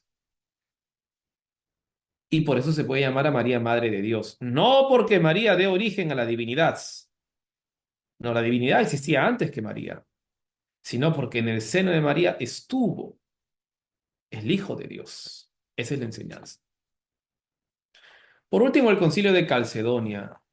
Con Calcedonia se entiende más el concilio de Éfeso. Calcedonia se reunió porque hubo un monje, Eutiques, que sostenía el monofisismo. Mono, uno, fisis, naturaleza. Eutiques enseñaba que en Cristo solo había una naturaleza, la naturaleza divina. Enseñaba que la naturaleza divina había absorbido la naturaleza humana. ¿Qué pasa si yo meto una gota de agua en el mar? Bueno, se pierde la gota de agua, se disuelve en el mar. Eso pensaba Eutiques. ¿Qué pasa si la naturaleza humana se une a la naturaleza divina? Bueno, se pierde la naturaleza humana, se disuelve. Y por eso él enseñaba que Cristo era solo Dios, no hombre, solo una naturaleza. Dios había absorbido la naturaleza humana, de modo que ya no se podía decir que Jesucristo era hombre. ¿Qué enseña el Concilio de Calcedonia? Que en Jesús hay dos naturalezas. Él es hombre verdadero y es Dios verdadero. La naturaleza divina no absorbió la naturaleza humana. Jesucristo, perdón, seguía siendo hombre. No perdió su condición humana. Seguía siendo hombre. Muy bien. En el segundo concilio de Constantinopla se enseñó que en Dios solo hay una sustancia. Se profundizó más en la unidad de Dios. Ya se había hablado del Hijo, Nicea, del Espíritu, primero de Constantinopla. Se había hablado de la Virgen como madre del Hijo, Concilio de Éfeso. Se había hablado de las dos naturalezas del Hijo, humana y divina, Concilio de Calcedonia. El segundo concilio de Constantinopla, año 553, enseña que hay una sola sustancia. No hay tres sustancias, hay una sola sustancia. Nosotros, por ejemplo, cuando hablamos de tres caballos, decimos que hay tres sustancias de caballo. Son tres individuos de la misma especie, pero tres sustancias. En Dios no hay tres sustancias, solo hay una. No es que sean tres personas de la misma especie. No, no, no. Mala analogía. Solo hay una sustancia. No se puede entender a la Trinidad como tres sujetos de una especie en común. No. No existe esa especie en común. como existe la especie caballo y luego varios caballos. Ya, así no es la Trinidad. Porque esos varios caballos, cada uno tiene su sustancia, digamos así. En la Trinidad solo hay una sustancia. La misma sustancia del Padre es la del Hijo y la del Espíritu. Es una unidad, por tanto, misteriosa. Muy bien. ¿Alguna pregunta sobre los concilios? Entiendo yo que esto es un poco más complejo, ¿no? Pero si les parece complejo, lo siguiente es más complejo, por si acaso. Los términos y los conceptos sobre la Trinidad, ¿no?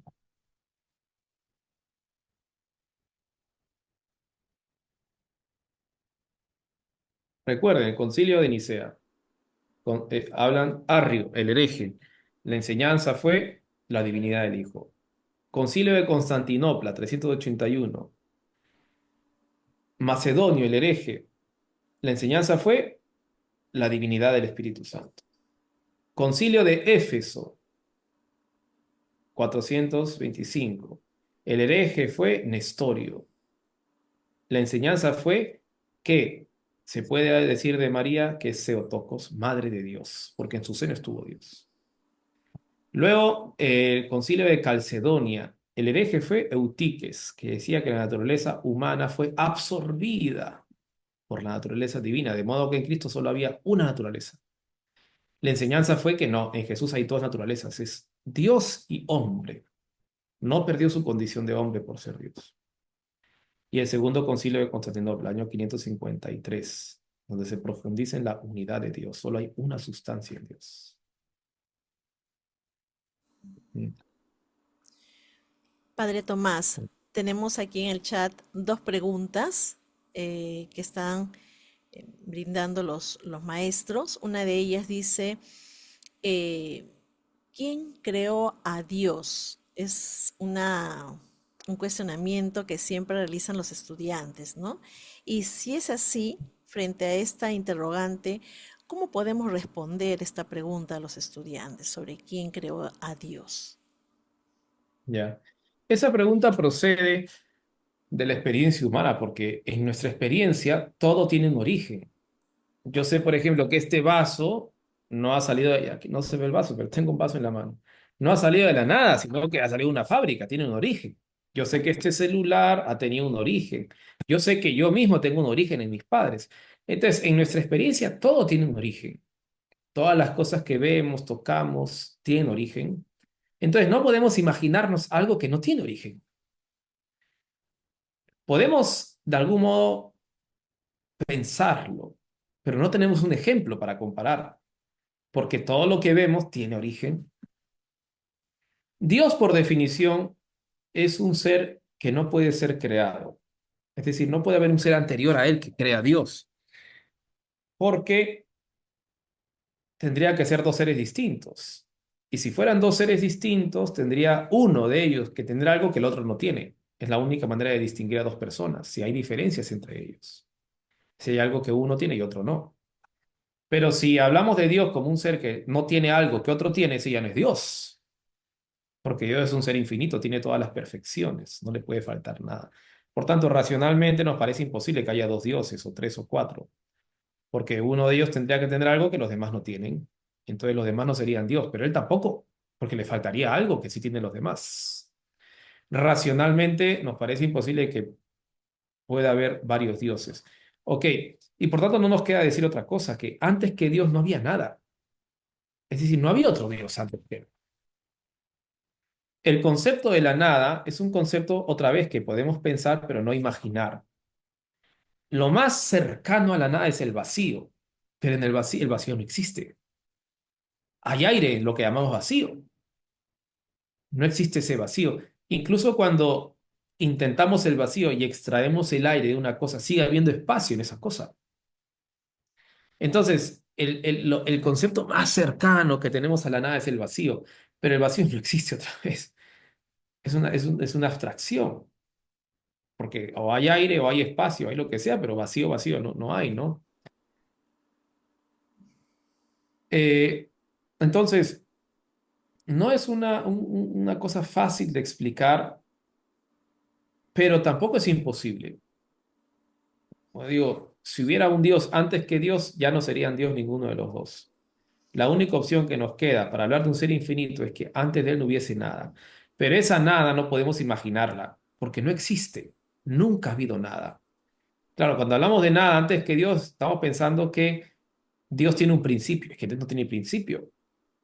O sea, Dios lo abarca todo. Esa nada nunca existe. Dios siempre la ha abarcado, digamos así. Siempre está.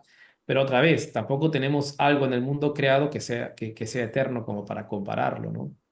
Podemos pensarlo, pero no tenemos ejemplos, digamos así, ¿no? Mm. Siempre Padre, será un misterio, ¿no? sí, Padre Tomás, ¿qué significa ser templo del Espíritu Santo? Bien, en la antigüedad el templo era el lugar en donde Dios vivía. El templo de Zeus, ahí está Zeus. Yo no podía hablar con Zeus en mi cama echado o en mi casa, ¿no? Si quieres hablar con Zeus, anda al templo, porque ahí vive Zeus. Si quieres hablar con Yahvé, anda al templo de Jerusalén. Ahí vive Yahvé, ahí está el arca de la alianza. Entonces, la idea de templo para el hombre antiguo es el lugar en donde Dios habita permanentemente. No es que la gente pensara que Zeus estaba por los campos o por el parque o por el aire. No, Zeus estaba en su templo, nada más. Zeus habita permanentemente en su templo. Los judíos tenían una idea parecida, ¿eh? Cuando hablaban del templo de Jerusalén. Allí estaba Yahvé, en el arca de la alianza. No estaba afuera, estaba ahí. Entonces, la idea de templo significa la casa de Dios, donde Dios habita. Pero ese hecho de que Dios, Dios que habita, lo hace permanentemente. Está siempre ahí. Cuando en la tradición cristiana se comenzó a decir que los cristianos son templos del Espíritu Santo, se comenzó a decir, bueno, Dios no está en un espacio, está en la persona. El Espíritu Santo está permanentemente en mí, moviéndome a la comunión con Jesucristo. Entonces, la idea de templo dice estabilidad. El Espíritu Santo está establemente en mí. No es que a veces viene, a veces va, está en mí, como si yo fuera su templo, como si yo fuera su casa. Entonces, más que la imagen física que tenemos, es el concepto que hay detrás. Cuando se habla del Espíritu, nosotros como templos del Espíritu está diciendo que hay una unidad muy profunda entre nosotros y el Espíritu. El Espíritu está en lo más profundo de nuestro ser. Mm. Muy bien, Padre Tomás, continuamos con su ponencia. Ya, bien, gracias. A ver. Muy bien. Fijémonos en algunos términos y conceptos que se han forjado en la teología trinitaria. Eh, en primer lugar, persona. Hoy hablamos de personas con mucha naturalidad, la persona, sí, pero el concepto de persona comenzó a existir con el cristianismo. Los griegos, por ejemplo, no tenían concepto de persona, tenían un concepto de prósopo. Prósopo significaba máscara. La máscara que usaban los actores en el teatro hacía que, que los actores tuviesen otra identidad, pero además les cambiaba la voz, porque resonaba la máscara que está sobre encima sobre la cara, ¿no? De esa palabra prosopon sale persona, pero de la palabra no existía el concepto de persona. Cuando los cristianos, los primeros padres de la iglesia, sobre todo los capadocios, que son San Gregorio de Niza, San Basilio y San Gregorio Nacianceno, estos tres santos buscan términos que puedan expresar el misterio trinitario y forjan el término persona para enseñar que en Dios hay tres personas. El origen del término persona no se dio para explicar al ser humano, sino para explicar a Dios. Los capadocios comenzaron a enseñar que en Dios hay tres personas. Ellos hablaban en griego, hablaban de hipóstasis, pero es persona, es lo mismo. Hipóstasis se traduce por persona en latín, que es lo que nosotros conocemos como persona.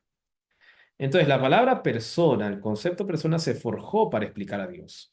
Solo después se aplicó al sujeto humano. Solo después. En griego existía la palabra anthropo, que significa hombre, más no persona. Ese es otro concepto. Ya. Hoy en día se enseña que persona, por ejemplo, es algo que subsiste en sí. Los colores, por ejemplo, no subsisten en sí, subsisten en cosas. El blanco siempre está o en una pared, o en una ropa, o en una hoja blanca, en una hoja. Pero el blanco no existe de por sí, fuera de estas cosas. Ok, la persona no es que esté en algo, como el blanco está en la pared. Más bien la persona es la pared. Es ese algo que tiene cosas, digamos así, ¿no? Ese es el aspecto ontológico. La persona tiene existencia en sí, no existe en otro, como el color blanco existe en la pared. En segundo lugar, persona tiene un aspecto psicológico, que quiere decir autoconciencia. Hoy se subraya mucho eso. Persona es quien tiene autoconciencia, porque conoce y quiere. Luego, esto no es tan cierto. Los fetos son personas, pero no tienen todavía autoconciencia, porque no han desarrollado todavía su inteligencia, pero sí son personas.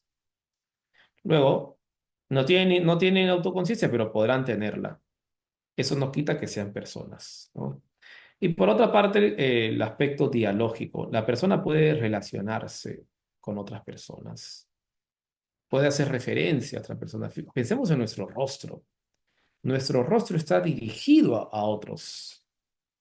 Nuestro rostro no está para adentro, está para afuera. Pensemos en las orejas, están dirigidas hacia el sonido, hacia afuera. Pensemos en la vista y todo en nosotros hace referencia a otros. No estamos encerrados en nosotros mismos, sino que nuestro ser está hecho para relacionarnos con lo demás. Muy bien. En Dios hay tres personas. Esa es la enseñanza trinitaria. Un Dios, tres personas. Esa es la fórmula, ¿no? Más sencilla. Solo hay un Dios y hay tres personas. Cada una de las personas divinas tiene peculiaridades. Por ejemplo, el Padre no es engendrado. La inengendrabilidad es su característica. El Hijo es engendrado y el Espíritu procede del Padre y del Hijo. Bueno, son características de las personas divinas, de cada una que no posee las otras personas. Por ejemplo, el Padre no procede, el Hijo tampoco. El Padre no es engendrado, tampoco el Espíritu.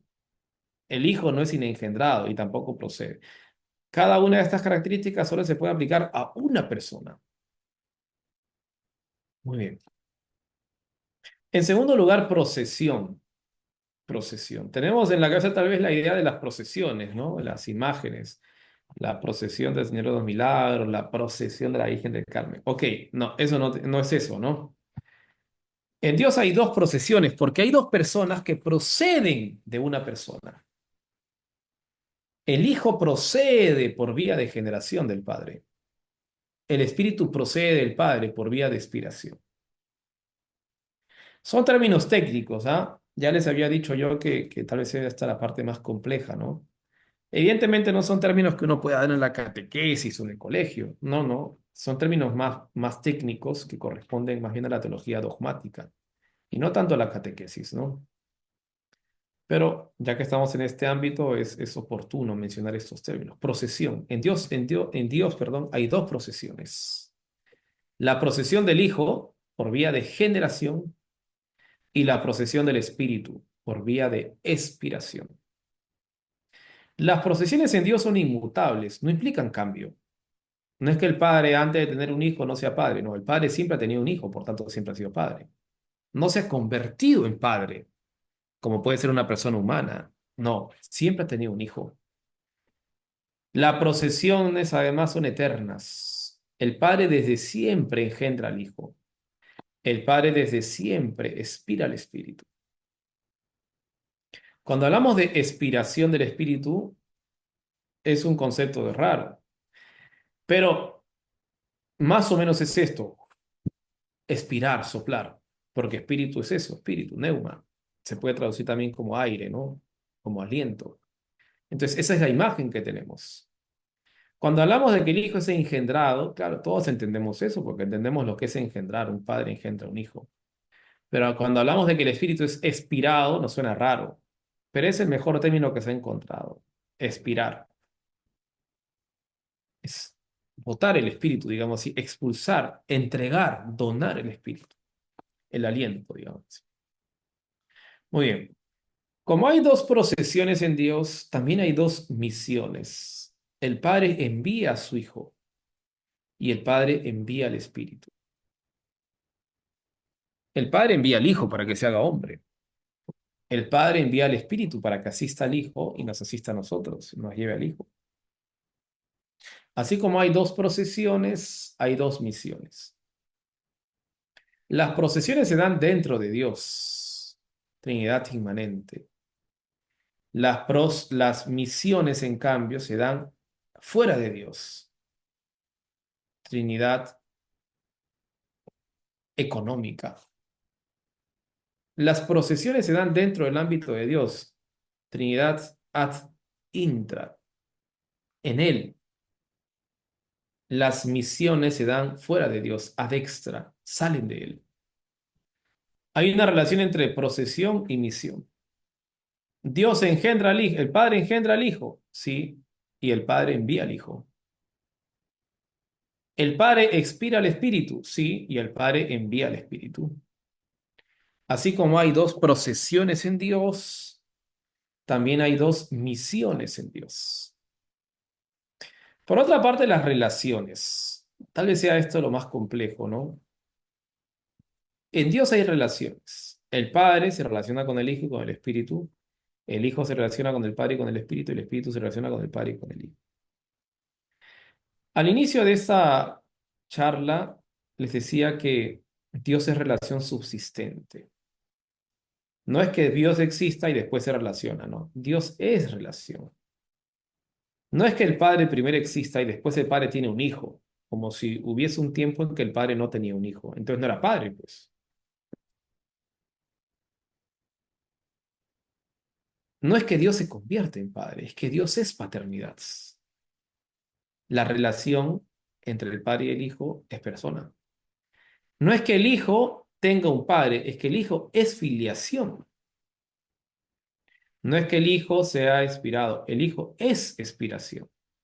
Perdón, el Espíritu es expiración.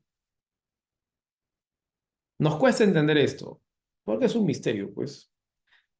Pero no es que Dios se relacione, Dios es relación. De modo que no es que el Padre tenga un hijo, es que el Padre es paternidad.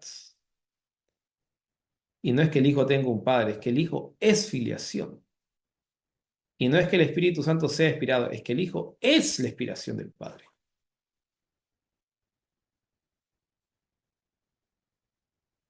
Tal vez, como les decía, esto sea lo más complejo, ¿no? Las personas divinas son relación subsistente. No son sujetos que se relacionan, son esa relación más bien. No existen sin esa relación. Ellos son esa relación. La perijoresis. Perijoresis es un término raro. En latín se dice circumincesio. Ese término se aplica para indicar la mutua inhabitación que se da en las personas. Perijoresis viene o significa movimiento circular rotatorio alrededor del mismo sitio. Parece una cosa rara, ¿no? Movimiento circular rotatorio alrededor del mismo sitio. Lo que quiere decir esta expresión perijoresis es que el Padre está en el Hijo. El Espíritu está en el Padre. El Hijo está en el Padre. El Padre está en el Espíritu. Hay una mutua inmanencia en las personas. Es una cosa misteriosa, ¿no? Por ejemplo, yo no estoy en mi mamá. Yo estoy en mi mamá, bueno, es una metáfora, estoy en su recuerdo, en su cariño. Pero yo y mi mamá somos distintos, pues, ¿no? No es que yo esté dentro de ella o ella dentro de mí. Bueno, como nos amamos, sí, hay una unidad entre nosotros, pero se entiende que es una unidad forjada por el amor, pero no es que yo esté en ella, ¿no? Ya, en Dios sí, el Padre está en el Hijo, y el Hijo está en el Padre, y el Espíritu en el Padre y en el Hijo. Hay una perijoresis, hay una mutua interioridad entre las tres personas divinas. De ahí que la unidad sea tan profunda. Muy bien, por mi parte yo he terminado lo que había preparado. Tal vez podemos aprovechar esos últimos minutos para preguntas, ¿no? Que siempre son Sí, más interesantes. ajá, sí, Padre Tomás. Justo acá tenemos algunas preguntas de nuestros maestros. Hay una que justo tiene referencia a la pregunta que también usted respondió sobre quién creó a Dios.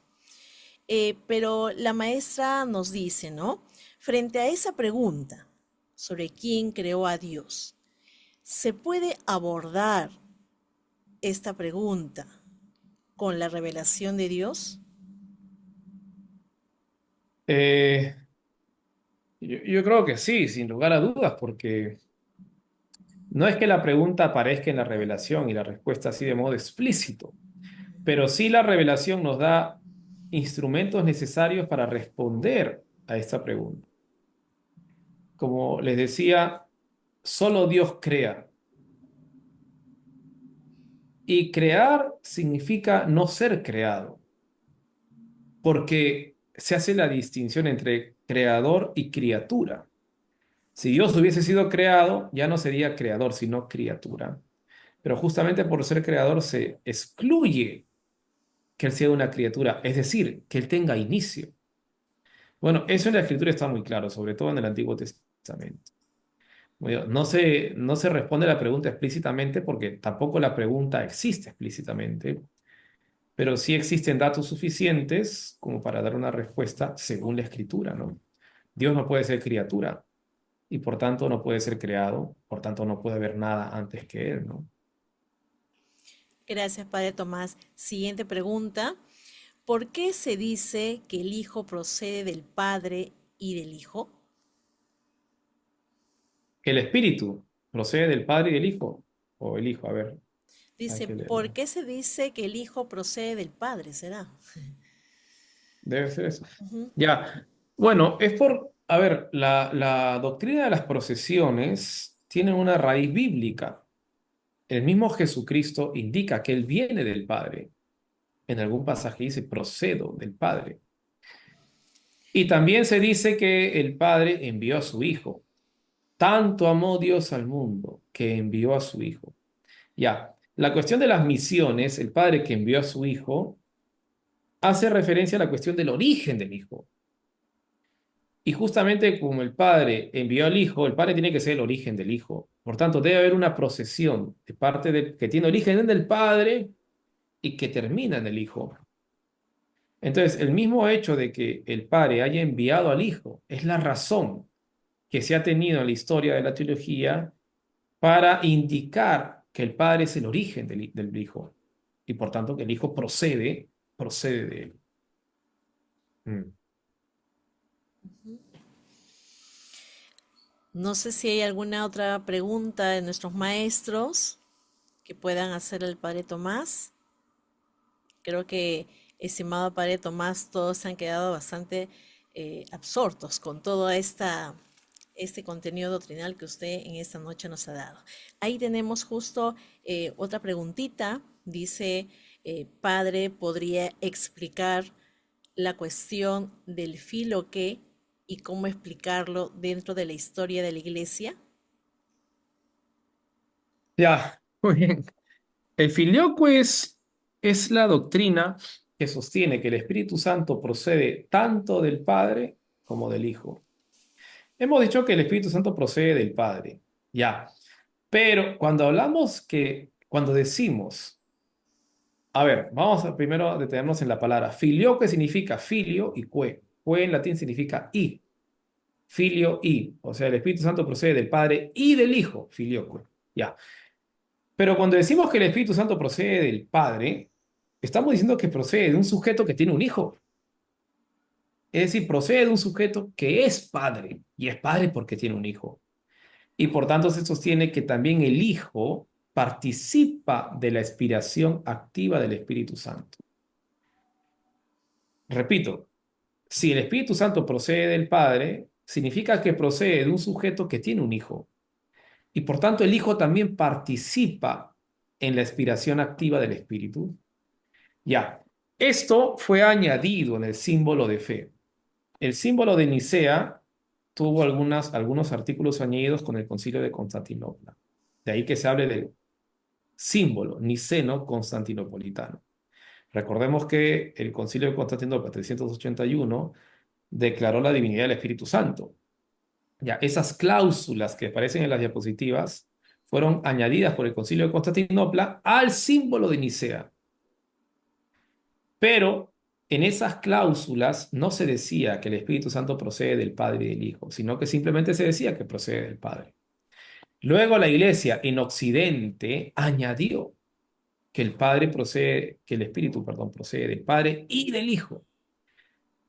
De allí que los orientales no estén de acuerdo con que los occidentales digamos que el Espíritu Santo procede del Padre y del Hijo. Ellos preferirían que solo se diga que procede del Padre. Pero nosotros decimos, las dos fórmulas son válidas. Porque decir que el Espíritu Santo procede del Padre significa decir que procede de un sujeto que tiene un hijo. Entonces, ambas fórmulas son válidas. Además, el Padre, cuando engendra al Hijo, le da al Hijo todo. También le da la inspiración activa del Espíritu. Entonces, de parte de la Iglesia de Occidente, la Iglesia Católica, decimos que ambas fórmulas son válidas. Tanto si se usa Filioque como si no se usa. En cambio, de parte de la Iglesia de Oriente, la Iglesia Ortodoxa sobre todo, dicen no, solo es válida la primera fórmula. Procede del Padre, no añadas del Hijo. Es una discusión ya sumamente teológica, ¿no? Ujú. Pero, como les digo, no hay inconveniente con decir que procede del Padre o también decir que procede del Padre y del Hijo, porque no estamos diciendo que el Espíritu Santo tiene un doble origen, no. Es que el origen del Padre, en este caso, es un sujeto que tiene un hijo, por tanto, el Hijo está dentro del Padre. No estamos diciendo, por tanto, que el Espíritu Santo tiene un doble origen, tiene un único origen, el Padre, pero es el Padre de un hijo. Por tanto, el Hijo también participa en esa inspiración activa. Ujú. Padre Tomás, ¿qué símbolos son pertinentes para poder explicar la Santísima Trinidad a los estudiantes para su mejor comprensión? Ujú. A ver, hay símbolos clásicos, como le digo, que son más bíblicos, ¿no? Como el anciano, el padre, y la paloma, el espíritu. También está el triángulo, tres partes que constituyen una sola figura geométrica, ¿no? También está el fuego, como le decía, que tiene siempre luz y calor, siempre, no se pueden separar, ¿no? También está la cuestión de la relación que les indicaba en los primeros minutos, la vida siempre implica relación. Pero aquí hay un riesgo, ¿no? Porque cuando pedimos muchos símbolos, ok, la Trinidad no es una cosa, o sea, no es ni un triángulo, no es ni fuego, no es, o sea, estos símbolos pueden ayudar, pero evidentemente no son la Trinidad. La Trinidad son tres personas. Por tanto, para mí los símbolos mejores es pensar en tres personas. Así como existe papá, mamá, hijo, existe Padre, Hijo y Espíritu Santo.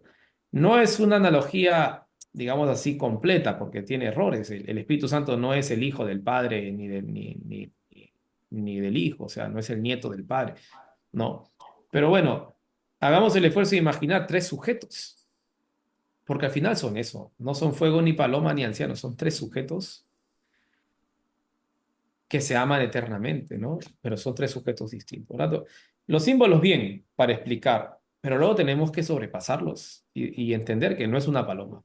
Hay mucha gente que piensa que son, que, muchos niños que tal vez nunca les han explicado y de verdad piensa que el Espíritu Santo es una paloma. Ok, no, pues ahí no nos podemos quedar solo en los símbolos. Hay que pasar a explicar lo que Jesús nos enseñó.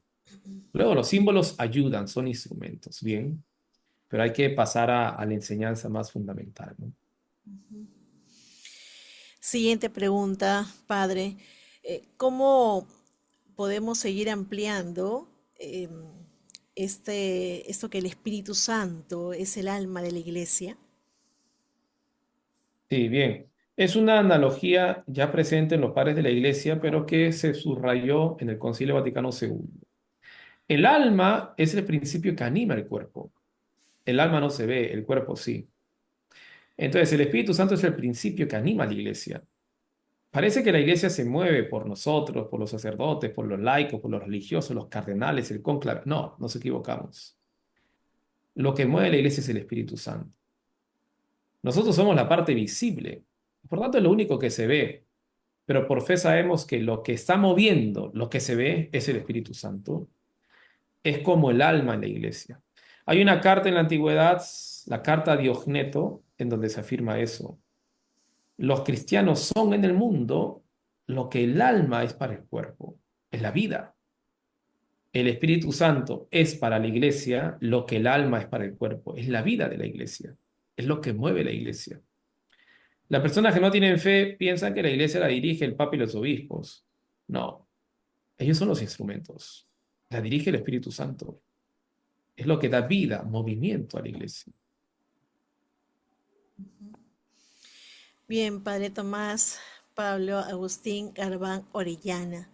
Muchísimas gracias por este espacio, por brindarnos todos estos conocimientos y darnos este desafío para seguir aprendiendo, ¿no? Día a día sobre ello. Permítame usted, por favor, regalarnos unos minutitos más con su presencia, Padre Tomás, porque tenemos a continuación a nuestra directora de la ODE Castrense, Jesús Medalit Cárdenas Cabezas, quien también quiere dirigir para usted unas palabras. Adelante, Miss Medalit. Buenas noches. Buenas noches, Reina. Muchísimas gracias, Padre Tomás. La verdad que este tema es un tema muy profundo, que hay que estar atentos para poder captar y hacer este seguimiento y poder completar la idea, digamos, de lo que nosotros debemos encarnarlo y poder después transmitir a nuestros estudiantes, ¿no? Complementar siempre el tema de la Santísima Trinidad es un tema bastante complejo, ¿no? No por lo que el maestro puede conocer o saber, sino cómo hacer entender o comprender a nuestro estudiante cuando tenemos que hablar del Espíritu Santo, algo como usted mismo menciona, inmanente, omnipotente, ¿no? Pero no visible, no visible. Entonces, sé que en las conclusiones van a hacer ideas centrales de vuestra ponencia, pero a mí me ha llegado no a cuestionarme, sino a poder entender sobre cuando usted habló de la economía, ¿no?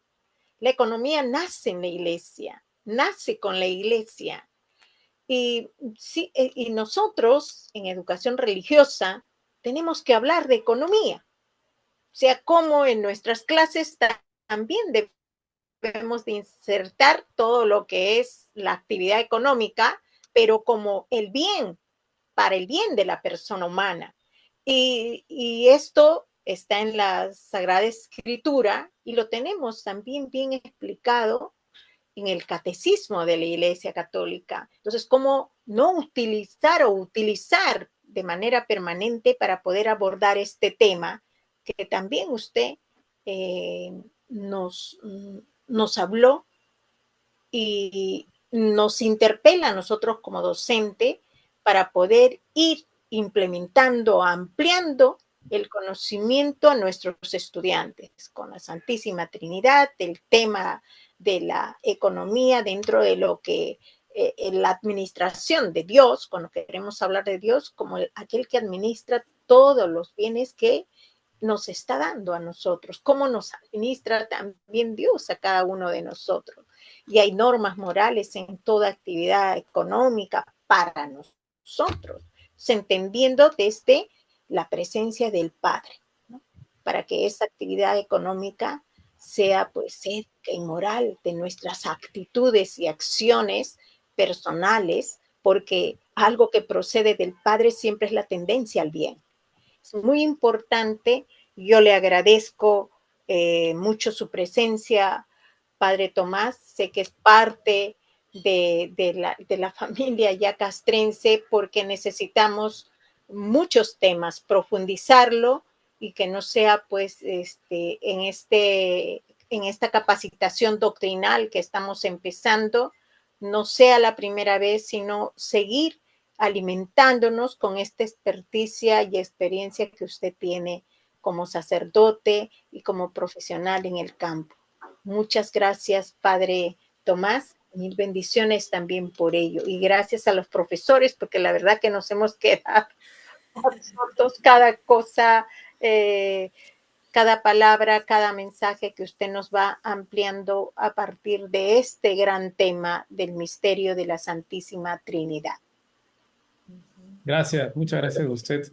Yo les agradezco a todos, de verdad, por la invitación y como le decía al inicio, no hay nada más importante que la Trinidad. Es el fundamento, el fin de nuestra fe. Es la verdad más importante y mientras más la conozcamos, más conocemos a Dios. La vida cristiana es ser amigos de la Trinidad. Dios los bendiga. Gracias a ustedes. Padre, pero no quisiéramos que se vaya sin antes darle esta muestra de cariño por parte de todos nuestros maestros a nivel nacional y por supuesto también de esta familia de Odecas que siempre está con los brazos abiertos ante su presencia, estimado Padre Tomás. Profesores, a la cuenta de 3 abrimos las cámaras para despedirnos de nuestro querido Padre Tomás. Hasta una próxima oportunidad para que nos siga enriqueciendo con estos conocimientos que él tiene, ¿no?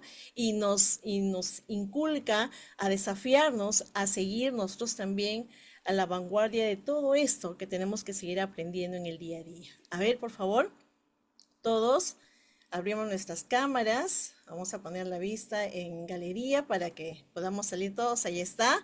A ver, los profesores que todavía no han encendido sus cámaras, por favor, a la cuenta de 3, allí donde estamos. A ver si estamos con el celular, donde estemos, por favor, para poder tener esta foto de recuerdo con nuestro querido ponente, el Padre Tomás Garbán.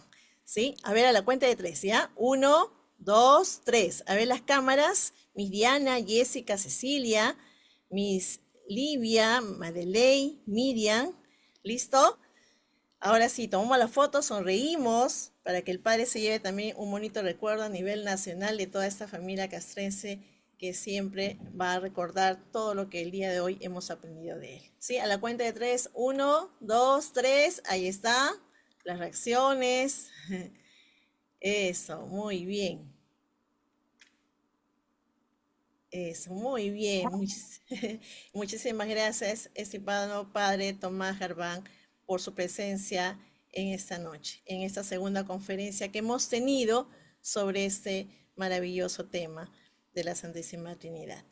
Bien, a continuación, estimados maestros, voy a dar el pase a nuestro coordinador de pastoral, Walter Rodríguez, quien también va a tener a bien decirles algo muy importante y nuevamente recibiendo pues los aplausos para nuestro querido Padre Tomás. Gracias, Padre. Gracias. Muchas bendiciones para usted en esta vocación Gracias a de ustedes. servicio que Gracias. Dios le ha encomendado. Gracias, Padre. Gracias. Muchas Reina,